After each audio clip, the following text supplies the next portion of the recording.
Yesterday, I found something in the locked room that made me scream so loud the birds flew out of the trees. I had been living alone in this remote cabin for 3 weeks, abandoned by my own daughter after my husband's funeral, and I thought nothing could surprise me anymore. But what I discovered behind that locked door changed everything.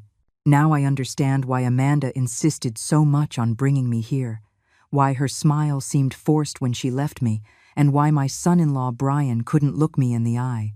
It all makes sense now, and they have no idea what's coming. A month ago, when we buried Arthur, my world collapsed. 48 years of marriage ended with a cold headstone and a pile of paperwork I didn't understand. Amanda arrived at the funeral in an elegant black dress and hugged me, whispering that everything would be all right, that she would take care of everything. I should have suspected something when I saw Brian talking on the phone in the cemetery parking lot, with that calculating expression that always gave me a bad feeling. But I was too broken by grief to pay attention to the signs. Over the following weeks, Amanda came to the house every day.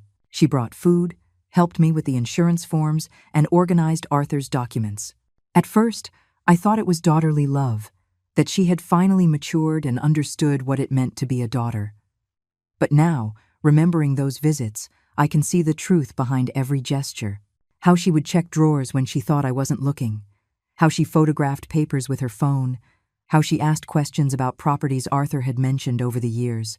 One afternoon, as we were having tea in the kitchen, Amanda took my hands and told me she had been thinking a lot about my future, that the house was too big for me alone, that the memories would hurt me, that I needed a change of scenery to heal.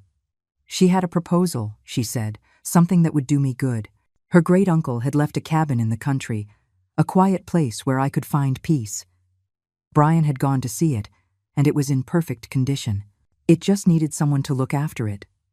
It would be temporary, she insisted, just until I felt better. I remember hesitating. The idea of being alone in an unknown place terrified me, but Amanda was very convincing. She talked about nature, fresh air, how good it would be for me to be away from the city noise. Brian nodded from the sofa, adding that the place had everything I needed, that they had left supplies, and that he would come to visit regularly. Leo, my 8-year-old grandson, ran to me and hugged me, asking me to go so I could get better soon, looking at me with those innocent little eyes. How could I say no? The day they brought me here, 3 weeks ago, I should have paid more attention to the details.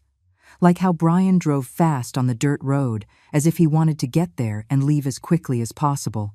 How Amanda didn't get out of the car to help me with my suitcases, just stayed in the front seat checking her phone. How neither of them wanted to come into the cabin with me, claiming they were in a hurry to get back before dark. They left me with 2 suitcases, a bag of groceries for a week, and promises that they would be back soon.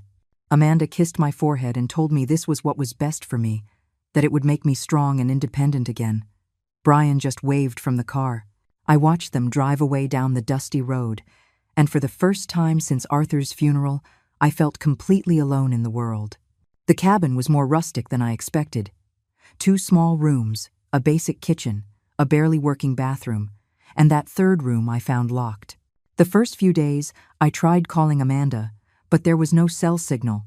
I thought it was temporary, that I would soon find a way to communicate. But days passed, then weeks, and no one came. I started walking around the area, looking for neighbors or a path that would lead me to civilization. It was all woods, trees, and silence.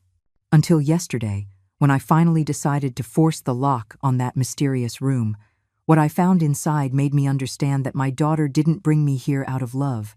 She brought me here for something much darker. The lock gave way after several attempts with a piece of wire I found in the kitchen. My hands trembled as I pushed the door open, expecting to find old furniture or dusty boxes. But what I saw took my breath away. The room was filled with perfectly organized documents, detailed property maps, geological reports, and aerial photographs. In the center of a table was a thick binder with Arthur's name handwritten on it. My heart began to pound so hard I thought it would burst out of my chest. I opened the binder with trembling fingers. The first documents were reports from a mining company dated 5 years ago. They spoke of gold and silver deposits in this area, specifically on the land where I now stood. The numbers were astronomical estimates of more than $2 million in extractable minerals. Arthur had been secretly negotiating with this company but had never told me anything. The last letters showed he had rejected an initial offer of $500,000, hoping to get more money. I kept reading, and the truth became clearer with every page. Arthur had died before closing the deal, but the mining rights were still valid. The property, which Amanda had told me was just a simple family cabin, was actually a literal gold mine, and my daughter knew it. Among the documents, I found copies of email conversations between Amanda and the mining company, dated just 2 weeks after Arthur's funeral. In those emails, Amanda presented herself as the rightful heir and asked about the process for selling the rights. The company replied that she needed my consent as the widow, or she would have to wait until I died to proceed with the sale. The words blurred in front of my eyes when I read Amanda's response. "My mother has been very ill since my father's death. I don't think she'll last much longer. How long would the process take if she were to pass away in the coming months?" I sat down on the floor of that room and cried like I hadn't cried since Arthur's funeral. But these weren't tears of sadness, they were tears of pure rage. My own daughter, the child I had raised with so much love, had brought me here to die alone, abandoned, so she could collect a fortune I didn't even know existed.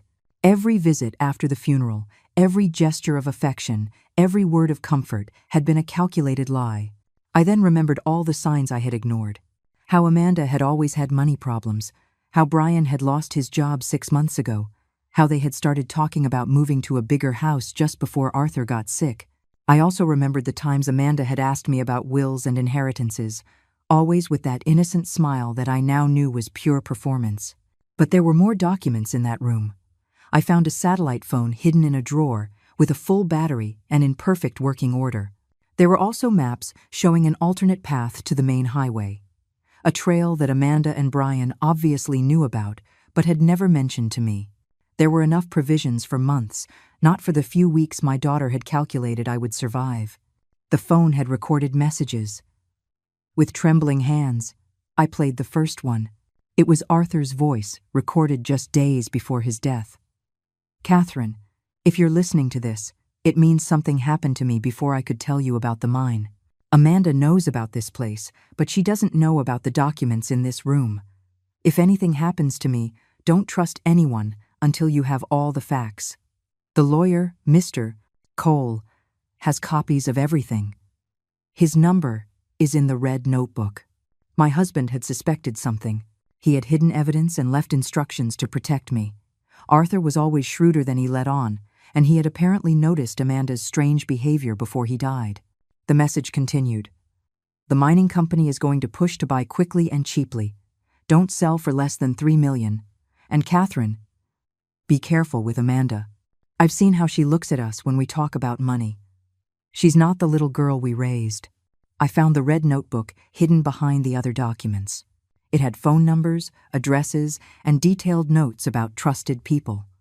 Mr. Cole, the lawyer, was marked as an emergency contact. There was also a number for a private investigator and another for a journalist specializing in family fraud. Arthur had been preparing for something, creating a protective network I knew nothing about. I used the satellite phone to call Mr. Cole. He answered on the second ring, and when I said my name, he sighed in relief. "Mrs. Catherine, I've been waiting for your call since Arthur's funeral. Are you safe? Are you at the cabin?" I confirmed that I was, and he asked me not to move from there, that he would come the next day with important documents and a plan to get me out of this situation. I couldn't sleep that night. I walked through the cabin, checking every corner, finally understanding why Amanda had insisted so much that I come here. It wasn't for me to heal, it was for me to disappear. She had calculated that a 74-year-old woman, alone in the country, without communication and without transportation, wouldn't survive for long, especially if something accidental were to happen. But Amanda had made a fatal mistake. She had underestimated her mother. And she didn't know that Arthur, even in his final days, had been smarter than her. Now I had all the information, all the contacts, and all the tools to completely change the game. My daughter wanted me to disappear, but what was going to disappear was her manipulative plan. At dawn, as I made coffee with steady hands for the first time in weeks, I made a decision. I was not going to be the victim in this story. I was going to be the protagonist of my own revenge. Mr. Cole arrived at exactly 10 in the morning, just as he had promised. He was a man in his 60s, with gray hair and an intelligent look that immediately reminded me of Arthur. He carried a worn leather briefcase and an expression of determination that instantly put me at ease. When he got out of his SUV and saw me at the cabin door, he shook his head and muttered something about ungrateful children. "Mrs. Catherine," he said as he approached, "Arthur spoke a great deal about you, but I never imagined we would meet under these circumstances." His voice was firm but warm, and for the first time in weeks, I felt I wasn't completely alone. I offered him coffee, and we sat at the small kitchen table, where he laid out documents that would change my life forever. "Your husband was a very forward-thinking man," the lawyer began as he organized the papers. "6 months ago, when he began to suspect Amanda's intentions, he hired me to investigate discreetly. What we discovered was worse than we imagined." He opened a folder and showed me photographs of Amanda and Brian entering and exiting the offices of the mining company on dates that coincided exactly with the days they were supposedly visiting me to grieve. The photos showed my daughter smiling, shaking hands with executives in suits, signing preliminary documents. In one of them, Brian was carrying a bottle of champagne as if they were celebrating something. The date was the day after Arthur's funeral. While I was at home crying, believing Amanda was processing her own grief, she was toasting to the future fortune she would get from my death. "But that's not all," Mr. Cole continued, pulling out another set of documents. "Amanda and Brian have been accumulating significant debt. They owe over $150,000 in credit card debt. They are 3 months behind on their mortgage, and Brian owes money to people who are not exactly forgiving of late payments." He showed me credit reports, foreclosure notices, and what looked like threatening text messages on Brian's phone. The reality hit my stomach like a punch. Amanda didn't just want me dead for the mining inheritance, she desperately needed it. Without that money, she and her family would face complete financial ruin. They had bet everything on me dying quickly and alone in this cabin, freeing them from their money problems once and for all. "Arthur asked me to prepare several protective scenarios," the lawyer explained as he poured me more coffee. "The first was to keep you safe if something like this happened. The second was to ensure that Amanda couldn't touch a cent of the inheritance if she tried to harm you. And the third," he paused dramatically, "was to ensure she would face legal consequences for elder abandonment and conspiracy to commit fraud." He then showed me Arthur's real will, not the simplified version Amanda had shown me after the funeral. In the true document, Arthur had stipulated that if I died under suspicious circumstances, or if there was evidence that Amanda had tried to hasten my death, the entire inheritance would go directly to charitable institutions. Amanda would be completely disinherited, not receiving a single dollar. "But there's more, Mr. Cole said with a smile that reminded me of a cat that had caught a mouse. "Arthur also established a trust for Leo, his grandson. If Amanda is found guilty of mistreating you, custody of the child would automatically pass to Brian's family, along with a $500,000 educational fund that she could never touch." Arthur had thought of everything. Even from the grave, he was protecting not only me, but also his innocent grandson. He had foreseen Amanda's greed and had built such a complete safety net that she had no way to win, no matter what she did. "Now comes the interesting part," Mr. Cole continued, taking out his phone. "We have enough evidence to proceed legally, but Arthur also asked me to give you the option to handle this more personally." He explained that they had installed hidden security cameras in the cabin before I arrived, documenting every day of my abandonment. They also had recordings of Amanda's phone conversations with the mining company, legally obtained through the investigation. "Amanda believes you are dying here, alone and desperate," Mr. Cole said with a calculated smile. "How about we give her exactly what she's waiting to hear?" He explained his plan. "I would call Amanda, pretending to be very sick and scared, begging her to come rescue me. When she arrived, expecting to find me weak and vulnerable, she would find me, the lawyer, the evidence, and the consequences of her actions. The idea excited me more than I wanted to admit. After weeks of feeling like a victim, I would finally have the chance to take control of the situation. But we have to be very careful," the lawyer warned. "Amanda can't suspect anything until she's here, facing the proof. If she runs or hides, the legal process will be much more complicated. We spent the rest of the day planning every detail. Mr. Cole taught me how to use a small digital recorder, explained what questions to ask to get incriminating confessions, and helped me rehearse my performance as a sick and desperate woman. He also installed additional recording equipment in the main room, ensuring every word would be legally documented. "There's something else you should know," Mr. Cole told me before leaving. "The mining company has been pushing to close the deal. They've offered up to $4 million for the full rights, and they're willing to pay an additional bonus for a quick closing." Amanda probably thinks she's just weeks away from being a millionaire. That night, alone again in the cabin, I practiced my performance in front of the mirror. I had to sound convincingly sick, scared, and desperate, but not so much that Amanda would suspect a trap. I had to find the perfect balance between the pleading and the emotional manipulation she would expect to hear. I reviewed all the documents Mr. Cole had left with me one more time. The photos of Amanda celebrating, the debt reports, the recordings of her conversations with the mining company, Arthur's real will. Each piece of evidence was another nail in the coffin of her evil plan. But what struck me most was realizing how much Arthur had truly loved me. Even sick, even dying, he had used his last strength to protect me from a daughter he had seen become a stranger. He had sacrificed his relationship with Amanda to ensure my well-being, and now it was my turn to honor that sacrifice. The next day, at exactly 2 o'clock in the afternoon, I picked up the satellite phone and dialed Amanda's number. When I heard her voice, I took a deep breath and began the most important performance of my life. "Amanda, honey," I said in a trembling voice, "I need you to come, please. I don't feel well. I think something is very wrong with me." "Mom, how did you get a phone?" I thought there was no signal there. Amanda's voice sounded surprised, almost annoyed. I could hear music and laughter in the background, as if she were at some kind of celebration. I took a deep breath and focused on sounding as weak and desperate as possible. I found an old phone in a drawer. I lied, letting my voice crack. "Amanda, please, I think I'm dying. I haven't been able to eat for days. My whole body hurts, and I fainted in the bathroom yesterday." I paused to cough dramatically. "I'm afraid I won't be able to get out of here on my own." The silence on the other end was telling.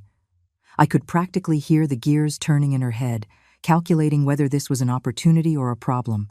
"Mom, calm down," she said finally, but her tone was cold, distant. "It's probably just stress. The change of environment can be difficult at first."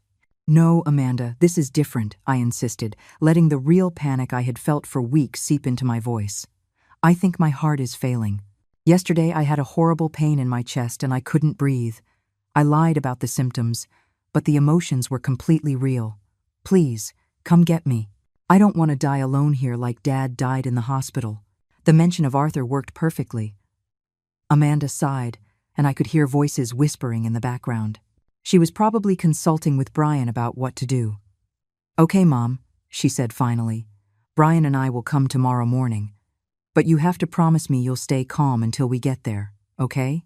"Thank you, honey," I whispered with feigned relief. "I knew you wouldn't abandon me. You're all I have left in this world." The words burned my throat, knowing how false they were, but I needed Amanda to feel safe and in control. After hanging up, I immediately called Mr. Cole to confirm the plan was in motion. "Perfect," he said. "I'll be hidden in the woods with 2 officers when they arrive. Remember, we need Amanda to talk, to confess her intentions. Ask questions that force her to admit what she's been planning." I barely slept that night.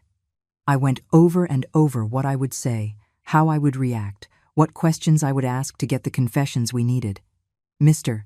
Cole had explained that we needed clear evidence of malicious intent, not just negligence. Amanda had to admit that she knew she was putting me in danger, and preferably that she had done so intentionally.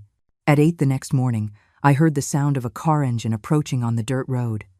My heart started beating rapidly, but this time it wasn't from fear, but from anticipation. I placed the recorder Mr. Cole had given me in the pocket of my dress, messed up my hair, and pinched my cheeks to look paler. Amanda and Brian entered the cabin with expressions that tried to show concern but couldn't completely hide their irritation. Amanda was wearing expensive clothes I hadn't seen before, and Brian had a new watch on his wrist. Apparently, they had already started spending money they didn't yet have, confident that my death would solve all their financial problems. "Mom, you look terrible," Amanda said, but there was something fake in her tone, as if she were reading lines from a badly written script. "How long have you been feeling like this?" She came over and touched my forehead, but her touch was cold, almost clinical. "For about a week," I moaned, sitting down heavily on the sofa. "But yesterday was the worst. I thought I was going to die here all alone." I looked directly into her eyes and added, "Why didn't you come visit like you promised? I've been waiting for you every day." Amanda exchanged a quick glance with Brian before answering. "We've been so busy, Mom. Brian got a new job, and I've been handling Dad's affairs." The lie rolled off her tongue so naturally that I wondered how many other lies she had told me over the years. "What kind of affairs?" I asked, feigning confusion. I thought we were done with all that after the funeral. This was my chance to get her to talk about the mining company and the documents she had been handling in secret. Brian shifted uncomfortably and glanced toward the door, as if he wanted to escape. Amanda, however, seemed more confident, probably thinking she was talking to a dying woman who would soon be no trouble at all. "Well, some complicated things came up about properties Dad owned," Amanda said, sitting next to me on the sofa. "Nothing you need to worry about, but it requires a lot of paperwork and meetings with lawyers." Her words were carefully chosen, but I could see the satisfaction in her eyes. "Properties? You mean this cabin?" I asked, playing dumb. I didn't know Dad had other properties. Are they worth a lot of money? It was a dangerous question, but I needed Amanda to reveal what she knew about the real value of this place. The smile that crossed Amanda's face was chilling. "Oh, Mom, don't you worry about those complicated details. The important thing is for you to be comfortable and quiet here while I take care of everything." She paused and added with false sweetness, "After all, you probably won't have to worry about these things for much longer." Her words sent a chill down my spine, but I kept my expression confused. "What do you mean by that, honey? Do you think I'm going to die soon?" It was exactly the question I needed to ask to get an incriminating response. Brian cleared his throat nervously, but Amanda seemed to be enjoying the conversation. "Mom, let's be realistic. You're 74, you just lost Dad, and now you're sick and alone in the country. People your age don't always recover from these kinds of transitions." Her tone was condescending, almost cruel. "But if I'm so sick, why don't you take me back home? Or to the hospital?" I asked, feigning panic. "I don't want to die here alone, Amanda. Please, take me with you." Amanda's mask slipped for a moment, and I could see the cold calculator behind her feigned maternal eyes. "Mom, moving you again would be very stressful for you, and hospitals are full of germs and noise. Here, you have peace, fresh air." She paused and added, "Besides, it's so far from everything. It would be very expensive and complicated to get doctors all the way out here." "Expensive for whom?" I asked, pretending not to understand. "I have health insurance and some money saved. I don't mind spending whatever it takes to get better." Brian finally spoke. "The problem is, you're in a very remote location, Mrs. Catherine. There are no hospitals nearby, and calling an ambulance out here would be complicated." His words sounded like a barely veiled threat. Amanda nodded, seemingly satisfied with her husband's answer. "Exactly. And honestly, Mom, I think it's best for you to stay here, resting, until nature takes its course." The phrase was said with a smile, but her eyes were as cold as ice. At that moment, I heard footsteps on the porch outside. Mr. Cole had arrived exactly on time, just as we had planned. Amanda and Brian hadn't heard anything yet, too focused on their inadvertent confession. "You know what, Amanda?" I said, straightening up slowly on the sofa. "I think you're right. Nature should take its course." My voice changed completely, losing all its feigned weakness. "But I'm not talking about my death. I'm talking about justice." Amanda's expression shifted instantly from satisfaction to confusion, and then to something that looked dangerously like fear. The cabin door opened at that exact moment, and Mr. Cole entered, followed by 2 police officers. Amanda jumped from the sofa as if she'd been electrocuted, and Brian stumbled backward until he hit the wall. The look of absolute shock on their faces would have been comical if not for the gravity of the situation. What? What is happening here? Amanda stammered, looking between Mr. Cole, the officers, and me. Her voice had lost all the condescending confidence from moments before. Who are you? How did you get here? I'm Mr. Cole, Arthur's attorney and now the legal representative for Mrs. Catherine, Mr. Cole said in a firm voice, placing his briefcase on the table. And these are Officers Garcia and Morales, who have been listening to your conversation from outside for the last 20 minutes. Brian tried to move toward the door, but Officer Garcia held up a hand to stop him. Nobody is leaving here until we've cleared a few things up, he said with authority. Please, sit down. Amanda looked at me with an expression I had never seen on her face before. It was a mixture of betrayal, confusion, and something that looked like pure terror. Mom, what is all this? Why are the police here? I thought you were sick. Oh, I'm very sick, Amanda, I replied, slowly getting to my feet. I'm sick of the lies, sick of the manipulation, and especially sick of discovering that my own daughter wanted me to die so she could collect an inheritance. I took the recorder out of my pocket and placed it on the table. But what makes me sickest is knowing that this was all planned from the moment we buried your father. Mr. Cole opened his briefcase and began to pull out documents, spreading them on the table like cards in a poker game. Miss Amanda, do you recognize these documents? They are preliminary contracts with North Star Minerals, dated 3 days after your father's funeral. Amanda looked at the papers and her face lost all its color. I don't know what you're talking about, she lied, but her voice trembled noticeably. Really? I asked, picking up one of the photographs Mr. Cole had shown me the day before. Then this isn't you toasting with champagne in the mining company's offices? I showed her the picture of herself smiling with a glass in her hand, standing next to men in suits. Because it was taken the day after your father's funeral, while I was at home crying, believing you were in mourning. Brian finally found his voice. This is a setup. You can't prove anything. Amanda was just exploring options for the family's future. Options that included my death?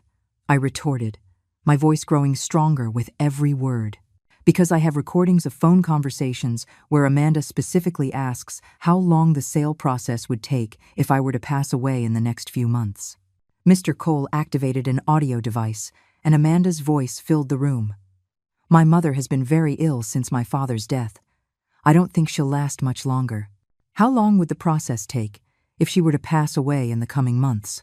The silence that followed was deafening. Amanda collapsed onto the sofa, covering her face with her hands. It's not what it sounds like, she whispered. I was just being practical. You're older, Mom, and after losing Dad. Practical? I interrupted her, feeling decades of motherly love turning into pure outrage. Bringing me to a place with no phone, no neighbors, no transportation, hoping I'll die of neglect is being practical? My voice rose to almost a shout. I am your mother, Amanda. I gave you life. I raised you. I worked 2 jobs to pay for your college. And I appreciate that, Mom. But Amanda began. But Mr. Cole cut her off. But you owe over $150,000 in credit cards, Mr. Cole said, showing more documents. You're 3 months behind on your mortgage, and Brian owes money to loan sharks who have sent threats. You needed that money from the sale of the mining rights, and you needed it fast. Brian straightened up defensively. Everyone has debt. That doesn't mean we wanted Mrs. Catherine to die. Really? Officer Garcia interjected, pulling out his own recorder. Because 10 minutes ago you were telling her it was best for her to stay here until nature took its course, knowing she is hours away from any medical help. Amanda lifted her head, tears streaming down her cheeks, but they no longer moved me. I had seen too much. I knew too much. Mom, please, you have to understand. We were desperate. Brian lost his job, and those people he owes money to, they threatened us. When we found out about the mine, we thought it was the answer to our problems. And your solution was to let me die? I asked, feeling each word come out like a slap. It didn't occur to you to ask me for help? To talk to me about the situation? To find a solution together? We knew you'd say no, Brian admitted, finally showing some honesty. You've never approved of our lifestyle, our spending. And Arthur always said we were irresponsible with money. Because you are, I exploded. But that doesn't justify trying to kill me. I turned to Amanda, searching her eyes for any trace of the little girl I had raised. Where is my daughter? Where is the little girl who cried when she heard a butterfly? When did you become this stranger? Amanda sobbed harder, but when she spoke, her words chilled me. When I realized I was never going to have the life I deserved by waiting for you and Dad to die naturally. You're 74, Mom. You could live another 20 years. And by then, it would be too late for us. Officer Morales cleared his throat. Miss Amanda, are you confessing that you brought your mother here with the intent of hastening her death to obtain an inheritance? The question hung in the air like a bomb about to detonate. Amanda looked at Brian, then at me, then at the officers. I could see the exact moment she realized there was no way out of this without admitting the truth. We didn't want her to suffer, she said finally, her voice barely audible. We just thought that if she felt very lonely and sad here, maybe her heart would just stop. Like when old people die of a broken heart after they lose their spouse. The silence that followed was absolute. Even the birds seemed to have stopped singing outside. Mr. Cole was the first to speak. Miss Amanda, you have just confessed to attempted homicide through negligence and endangerment of an at-risk adult. Amanda seemed to realize for the first time the real gravity of her words. No, wait, it wasn't like that. We just. But the words trailed off into incoherent stammers. Mrs. Catherine, Mr. Cole said to me gently, are you ready to hear your legal options? I nodded, feeling a strange mix of relief and profound sadness. Relief, because I finally had justice.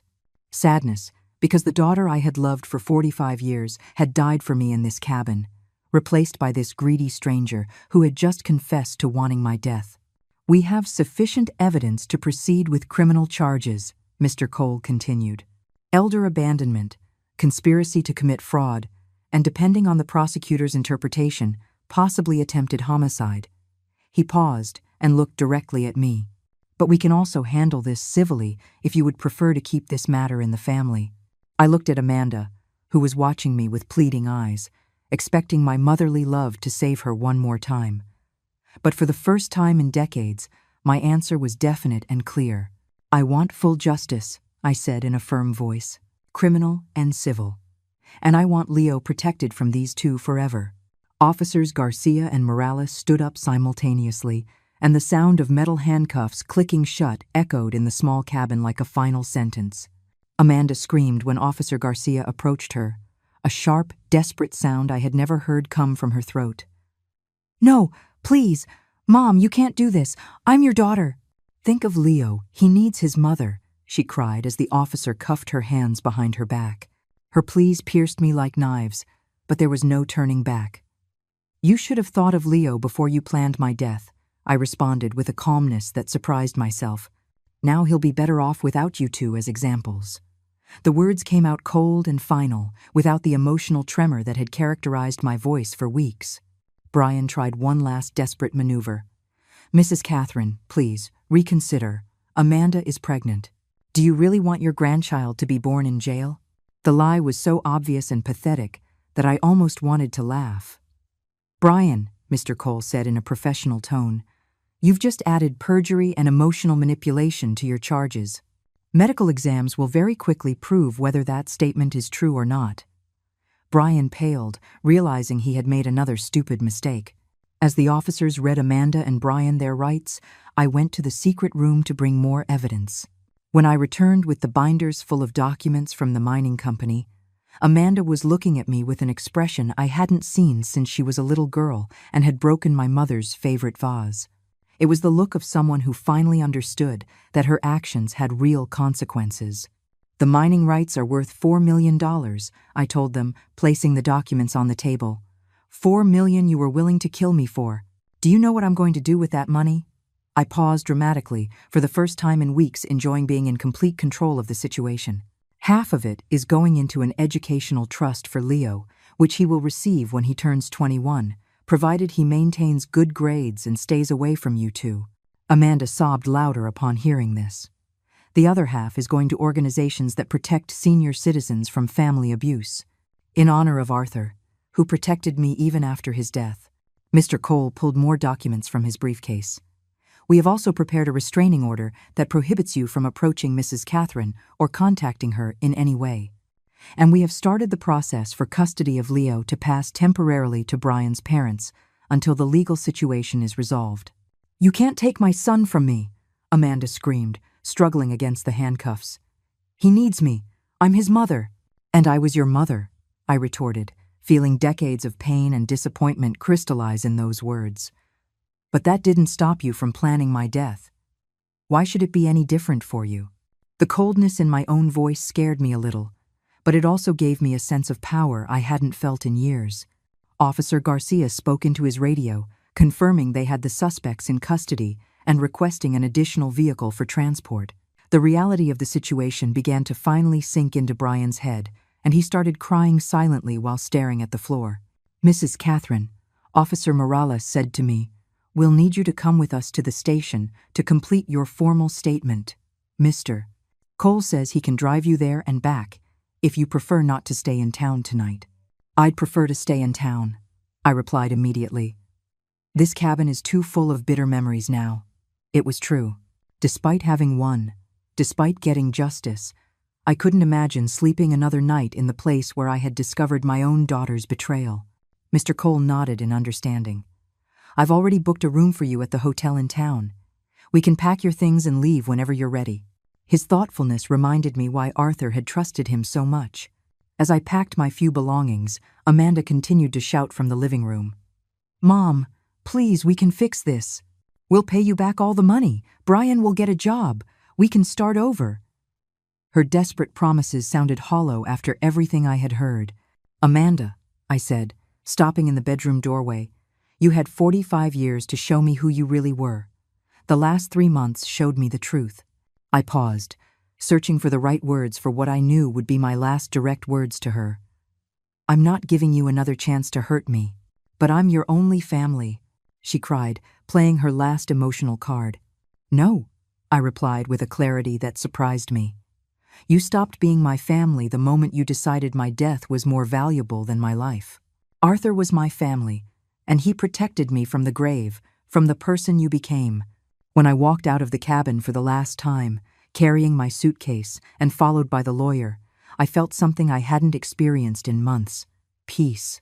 Not happiness, because Amanda's betrayal had left a wound that would probably never fully heal, but a deep peace in knowing I had taken control of my own life. The police vehicles drove away first, taking Amanda and Brian toward a future very different from the one they had planned. Amanda was still shouting from the back window, but her words were lost in the noise of the engine and the growing distance. "Do you regret anything, Mrs. Catherine?"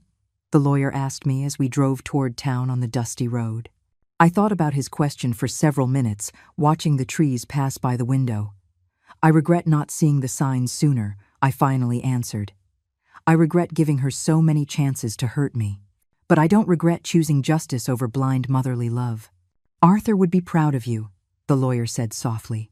"Arthur knew this could happen," I replied, feeling a mix of gratitude and sadness for my late husband. "That's why he prepared everything so carefully. He knew me well enough to know that I would have chosen to protect Amanda, even at the cost of my own life, if he hadn't intervened." We reached the town just as the sun was beginning to set. It was a small, quiet place, with clean streets and people walking unhurriedly. After weeks of forced isolation, the simple sight of other human beings living their normal lives filled me with an unexpected emotion. "What now?" I asked, as the lawyer pulled the car up in front of the hotel. "Now," he said with a tired but satisfied smile, "you start a new life, a life where no one can manipulate you, abandon you, or plan your death for money." He paused and added, "And believe me, Mrs.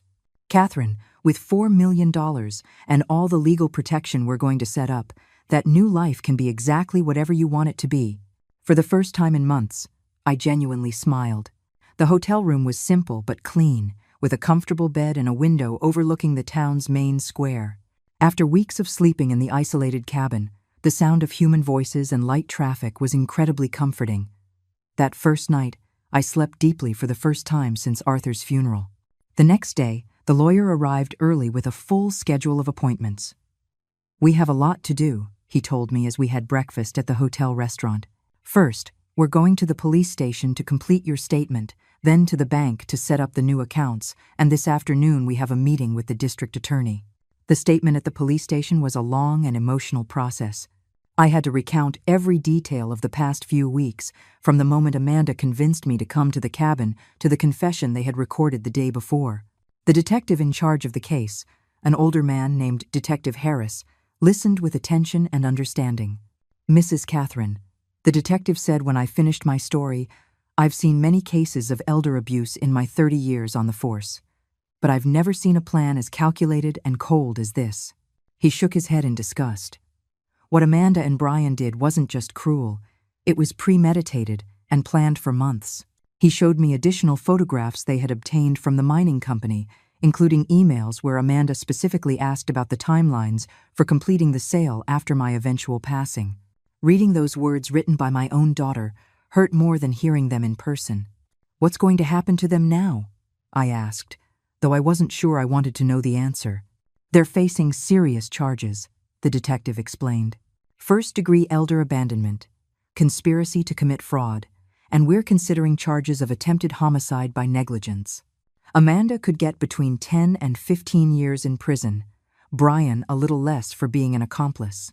He paused and added, "Of course, they can try to make a plea deal, but that would depend on whether you're willing to accept a reduced sentence." "No deals," I replied firmly. "I want them to face the full consequences of what they did." My words sounded harsher than I expected, but they were completely sincere. After the police station, we went to the main bank in town. Mr. Cole had arranged everything to transfer the mining rights to my exclusive name and to set up the necessary accounts to handle the future sale. The bank manager, a nervous man named Mr. Peterson, treated us with a deference that was clearly due to the amount of money involved. "Mrs. Catherine," he explained as we reviewed the documents, "with a property of this value, we strongly recommend you establish an irrevocable trust. This will protect you from any future attempts at financial manipulation and ensure your wishes are carried out exactly as you specify." Mr. Cole had already prepared the trust documents. $2 million would go directly into an educational account for Leo, which he would receive in annual payments starting at age 18, as long as he maintained a high-grade point average and had no contact with his parents. The other $2 million would be divided between elder abuse protection organizations and a personal account for my use for the rest of my life. "I also recommend we set up a very specific will," Mr. Cole added. "We want to ensure that if anything happens to you, Amanda and Brian cannot claim a single penny of your estate under any circumstances." The meeting with the district attorney was the most intense of the day. She was a stern woman named D.A. Reynolds, who had reviewed the entire case that morning. "Mrs. Catherine," she told me without preamble, "this is one of the clearest cases of elder abuse I have ever seen. The premeditation is obvious, the intent is clear, and we have recorded confessions. They are going to prison for a very long time." She explained that Amanda and Brian had tried that morning to hire a defense attorney, but their financial problems limited their options. Ironically, the DA added with a sarcastic smile, "The money they hope to get from your death is exactly what they would need to pay for a decent defense." "Have they asked for me?" I asked, though I wasn't sure why I cared. "Amanda has been asking to speak with you since last night," the DA replied. "She says she wants to apologize and explain her side of the story. Of course, we told her that's not going to happen. Any communication would have to be through lawyers. And honestly, I don't recommend you have any contact with her during the legal process." That afternoon, back at the hotel, I sat on the small balcony of my room and reflected on everything that had happened in less than 24 hours. My life had completely changed. I had more money than I had ever dreamed of, but I had lost my only daughter. I had justice, but I also had a deep pain that I knew would take years to heal. Mr. Cole knocked on my door around 6 in the evening. "There's something else we need to discuss," he said, sitting in the chair across from me. "Brian's parents, Susan and Richard, have been looking after Leo since yesterday. They want to meet with you to talk about the boy's future." The idea of seeing Leo filled me with conflicting emotions. He was my grandson, completely innocent in all this, but he was also the son of the woman who had tried to kill me. "What kind of people are Brian's parents?" I asked. "I researched them last night," Mr. Cole responded. Susan is a retired school teacher. Richard worked for 40 years as a mechanic. They have no criminal records, live modestly, and according to all reports, have been trying to keep Leo away from Brian's financial troubles for months. Does Leo know what happened? I asked, a knot forming in my stomach. They told him his parents had to take an unexpected trip, Mr. Cole explained carefully. But he's a smart 8-year-old. He knows something is wrong. Susan says he's been asking about you constantly, asking if you're okay and when he can see you again. Those words broke my heart in a different way. Leo genuinely loved me, and I loved him. But how could I maintain a relationship with the son of the woman who had tried to kill me? How could I look him in the eye, knowing what his parents had done? Mr. Cole, I said after a long silence, do you think Leo can grow up to be different from his parents if he has the right influences? I think that boy has a chance to have a completely different life, he answered thoughtfully. With Susan and Richard raising him, with the educational fund you established, and with legal supervision to ensure Amanda and Brian cannot negatively influence him. Yes, I think he can be completely different. That night, as I listened to the quiet sounds of the town through my window, I made a decision that would change not only my future but Leo's as well. I was not going to let Amanda's betrayal destroy my relationship with my innocent grandson, but that relationship would have to be on my terms, with my rules, and with legal protections that would ensure I could never again be vulnerable to the kind of manipulation I had experienced. The meeting with Susan and Richard was scheduled for 10 in the morning at a quiet coffee shop in the center of town. I arrived 15 minutes early, nervous in a way I hadn't been since my first date with Arthur more than 50 years ago. Mr. Cole had insisted on accompanying me, for both emotional support and legal protection. Susan turned out to be a woman in her 60s, with gray hair pulled back in a simple bun and kind eyes that immediately reminded me of Arthur. Richard was taller, with the calloused hands of decades of manual labor and a serious but not hostile expression. Between them, holding Susan's hand, was Leo. My grandson saw me and immediately ran to me, hugging me with the full force of his 8 years. Grandma Catherine, Susan said you were sick. Are you better now? Why haven't you come to visit me? His questions came out in a rush, filled with the genuine concern only a child can express. I'm much better now, my love, I said, hugging him tightly as I fought back tears. It was impossible not to see Amanda in his features, but I also saw pure innocence in his eyes, something my daughter had lost a long time ago. Susan approached cautiously. Mrs. Catherine, I am so sorry for everything that has happened, she said in a soft but firm voice. Richard and I knew Brian and Amanda had money problems, but we never imagined this. Her voice broke slightly. We are ashamed and furious at what our son did. Richard nodded gravely. Brian wasn't raised to be like this, he said in a gruff voice. I don't know where we went wrong, but what he did is wrong, and Susan and I want you to know that we are completely on your side in this.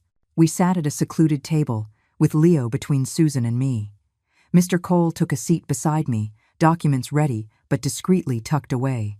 We need to talk about Leo's future, I began, looking directly at Susan and Richard. And we need to be completely honest about everything, including what his parents did. Susan sighed deeply. We've been debating what to tell him. He's very smart, and he already knows something serious is wrong. Last night he asked us if his parents were in trouble with the police. What did you tell him? I asked, carefully watching Leo's reaction. We told him the truth, adapted for his age, Richard answered, that his parents made some very bad choices that hurt people they love, and that now they have to face the consequences, and that no matter what happens to them, he will always be safe and loved. Leo looked at me with big, serious eyes. Grandma, did my parents hurt you? His direct question surprised me, but I decided to answer honestly. Yes, honey, they hurt me very much, I said, taking his small hand.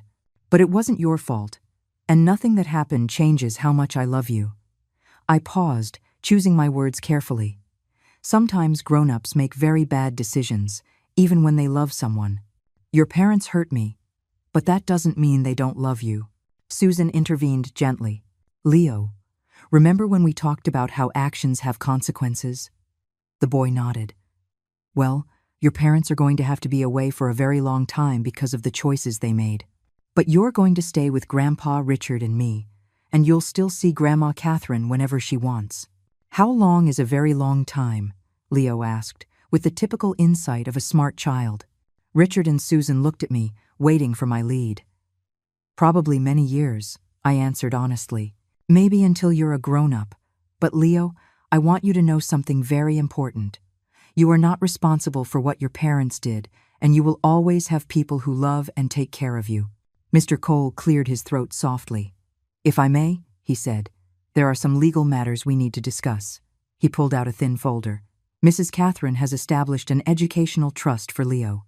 This will ensure he has funds for school, college, and a good start in his adult life." Susan looked surprised. "Mrs. Catherine, that's incredibly generous, but it's not necessary. Richard and I can provide for Leo with our pensions and savings." "I know," I replied, "but I want to do this. I want to make sure Leo has all the opportunities his parents threw away out of greed." I looked directly at my grandson. "But this money comes with responsibilities. You have to study hard, be a good person, and never ever hurt someone for money. Do you understand?" Leo nodded solemnly, though it was clear he didn't fully grasp the magnitude of what we were discussing. "Will I still get to see you, Grandma, even if my parents are in trouble?" That question broke my heart in the most beautiful way possible. "Of course, honey. I want to see you grow up. I want to be at your graduation. I want to meet your future wife, and I want my great-grandchildren to know who their great-grandmother is." Tears were streaming down my cheeks as I spoke. "But things are going to be different now. We're going to have to be very careful and follow a lot of rules to keep you safe." Mr. Cole then explained the legal terms of the custody. Susan and Richard would have full legal custody, with minimal supervision from social services. Amanda and Brian would have no visitation rights while in prison, and any future contact would be strictly supervised by the court. I would have extensive visitation rights, and the trust would be jointly managed by Mr. Cole and a trust bank. "There is one more condition," I added, looking seriously at Susan and Richard. "If Leo ever expresses a desire to see his parents when he's older, I will not interfere. But it has to be completely his decision, free from pressure from any side. And he has to fully understand what they did before he makes that decision." Susan nodded in understanding. "I think that's fair and wise," she said. "Richard and I would never speak ill of Amanda and Brian in front of Leo, but we won't lie about what they did if he asks." We spent the rest of the morning talking about lighter things. Leo told me about school, his friends, and a science project about volcanoes he was working on. For moments, I could forget the terrible circumstances that had brought us together and just enjoy being with my grandson. When it was time to say goodbye, Leo hugged me tightly. "Grandma, are you going to be okay living alone without Grandpa Arthur and without my parents?" His concern for me, after everything that had happened, showed me that this child had a pure heart worth protecting. "I'm going to be perfectly fine," I assured him. "In fact, I think I'm going to be better than I have been in a long time." And as I said those words, I realized they were completely true. That afternoon, back in my hotel room, I called Mr. Cole to finalize the last legal details. "Are you sure about all your decisions?" he asked. "Once we sign these documents tomorrow, it will be very difficult to change anything." "I am completely sure," I replied without hesitation. "For the first time in months, I know exactly what I want and how to protect what's important to me." 6 months later, I am sitting on the patio of my new house, a beautiful 2-bedroom property on the outskirts of town, surrounded by a garden I have planted and tended myself.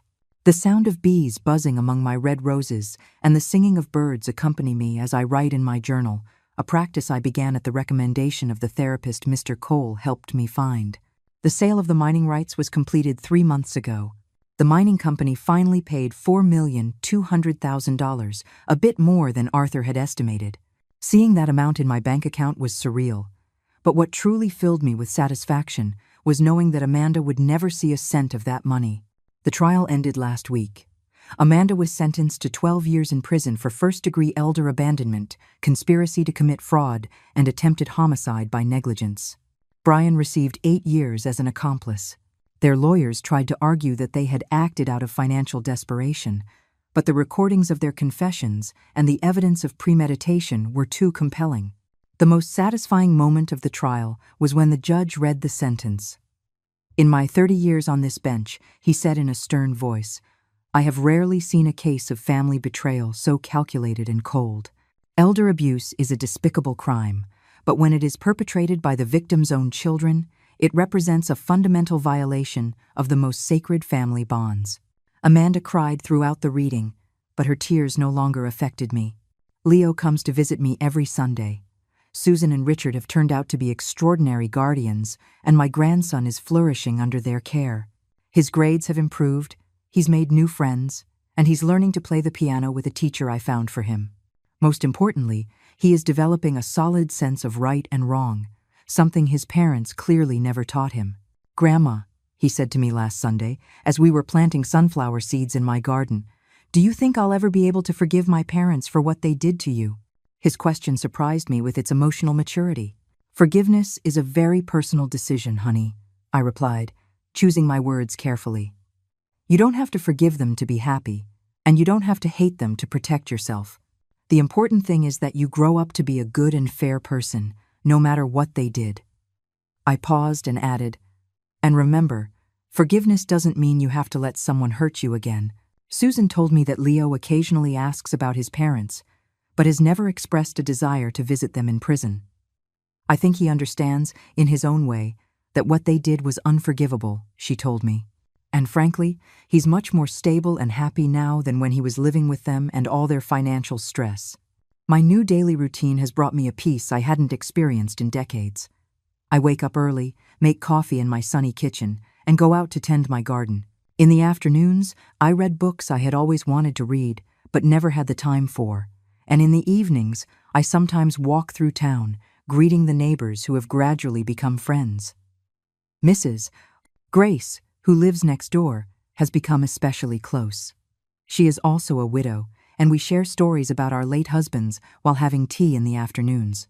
She knows my whole story, and her understanding and support have been invaluable during the most difficult parts of this process. Don't you feel lonely without family nearby? She asked me a few weeks ago. Grace, I replied. I learned that being alone is better than being surrounded by people who want you dead. And besides, Leo is all the family I need now. It was completely true. The quality of my relationships had improved dramatically since I removed the toxic people from my life. I have used some of the money in ways that would have infuriated Amanda. I donated $500,000 to a shelter for battered women, another $300,000 to an organization that protects seniors from family abuse, and $100,000 to Leo's school to improve their music and arts programs. Each donation bears a small plaque that reads, "In memory of Arthur, who protected his wife even after death. Mr. Cole has become more than just my lawyer. He has become a genuine friend and advisor.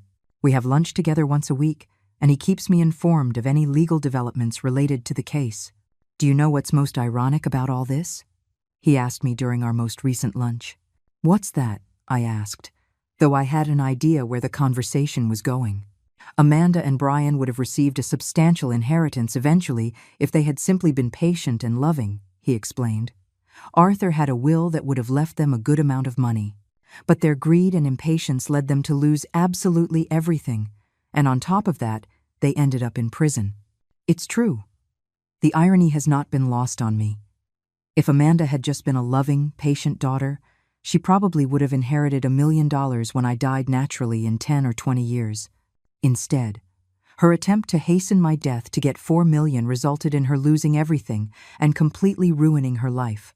But what satisfies me most is not her punishment, but my own transformation. The woman I was 6 months ago, vulnerable and manipulable, has completely disappeared. In her place is a strong, independent, and protected woman who will never again allow someone to abuse her kindness.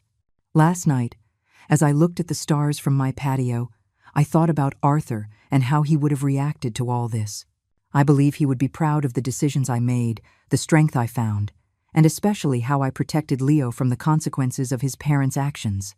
Thank you, my love, I whispered to the night sky, for protecting me even when you were no longer here to do it in person. This morning, I received a letter from Amanda from prison, the first communication she has tried to make with me since the trial. Mr. 2. Cole advised me not to open it, that whatever she had to say could be manipulative or disturbing. But after thinking carefully, I decided to read it. The letter was exactly what I expected: pleas, excuses, attempts to downplay what she had done, and requests for forgiveness. "I know I made terrible mistakes," she wrote, "but I am still your daughter, and I hope one day you can find it in your heart to forgive me." After reading it, I walked to the fireplace in my living room and burned it. I watched as Amanda's words turned to ash, and I felt a deep peace, not because I had forgiven her, but because I had finally and completely accepted that the daughter I had loved no longer existed, and probably never really had. Tomorrow is Leo's 9th birthday, and we have planned a small party in my garden with Susan, Richard, Grace, and some of his school friends. It will be the first family celebration I've had since Arthur's death, but it will be genuine and filled with real love, not the fake, manipulative love that had characterized my last years with Amanda. In the end, Amanda got what she wanted.